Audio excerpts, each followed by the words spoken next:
Di sebalik ketenangan sebuah kampung di Perlis, tersimpan sebuah kisah perubahan yang bermula daripada satu idea.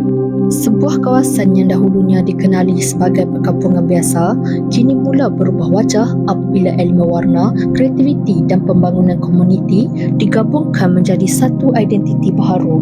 Inilah Kampung Warna-Warni, sebuah inisiatif yang tercetus daripada ilham Raja Muda Perlis untuk menceriakan kawasan kampung serta mewujudkan sebuah persekitaran yang lebih menarik kepada masyarakat dan pengunjung. Di sebalik warna-warni yang menghiasi kampung ini, terdapat usaha membangunkan komuniti dan membuka peluang ekonomi baharu kepada penduduk setempat. Mula-mula dulu dia kampung ni dia masa dalam 2 minggu ya. Jabatan-jabatan semua turun dan mengecah. Tahun 2019 dan masa 2 minggu. Selepas tu COVID. Dia maknanya start sebelum COVID lah. Sebelum COVID. Lepas tu 2020 COVID. 2021 COVID. 22 baru buka balik.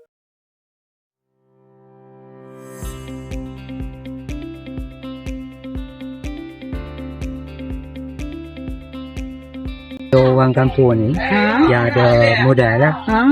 Mereka buat 3 biji mula. Tu yang biru kuning. Biru kuning tu yang awal? Yang tu yang awal. Yang awal mula dulu. Mereka ada 3 biji. Lepas tu dah panjat. Mereka dah majuan.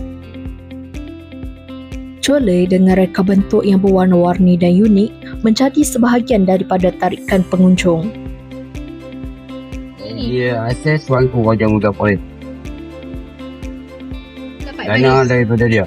Oh, dia bagi semua? Alhamdulillah. Dia bagi. Oh. Jadi orang kampung lah yang cat sendiri? Yang cat sendiri ada gotong royong lah daripada jabatan-jabatan yang bawah Wangku kan. Budak-budak UiTM pun ada. Perubahan yang berlaku di kampung ini tidak akan berjaya tanpa pelibatan komuniti setempat. Hasil daripada cetusan idea tersebut, perubahan mula dapat dilihat melalui penggunaan elemen warna-warni pada persekitaran kampung. Selain tarikan visual yang unik, Kampung Warna-Warni juga mempunyai keistimewaan daripada segi lokasi dan suasana kehidupan masyarakatnya. Kewujudan sungai, bot dan persekitaran kampung memberikan gambaran bahawa pembangunan yang dilakukan masih mengekalkan elemen asal kawasan tersebut.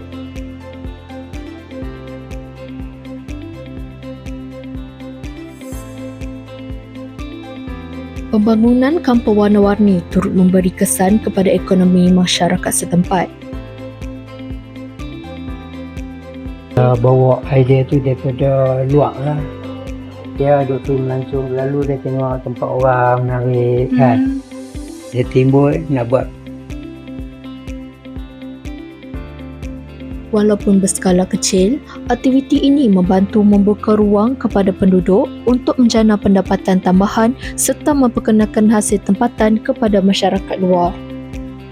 Setiap hasil jualan dan setiap kunjungan yang diterima memberi sumbangan kepada perkembangan ekonomi kampung ini. Dulu memang jarang nak tengok luar tu.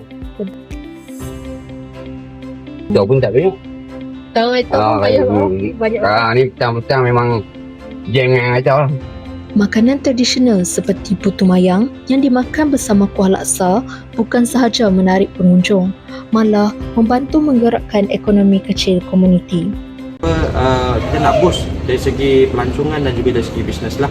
So di sini kalau awak lihat kita ada sangat banyak IKS. So mereka akan pergi sebanyak mungkin IKS untuk mereka kembangkan lagi macam mana dari segi perdigitalan lah. Sama ada dari segi nak buat QR ke, sama ada kita nak buat mereka punya live TikTok dan sebagainya lah.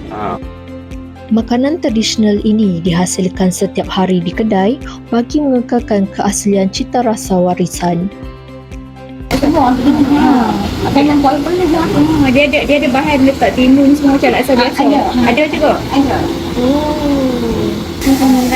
Kalau nak pergi tidak, nak makan macam tu. Makan tangan. Ada tidak. Makan guna tangan dengan kuah laksa tu. Kampung Warna-Warni merupakan warna kepada masa depan sebuah komuniti.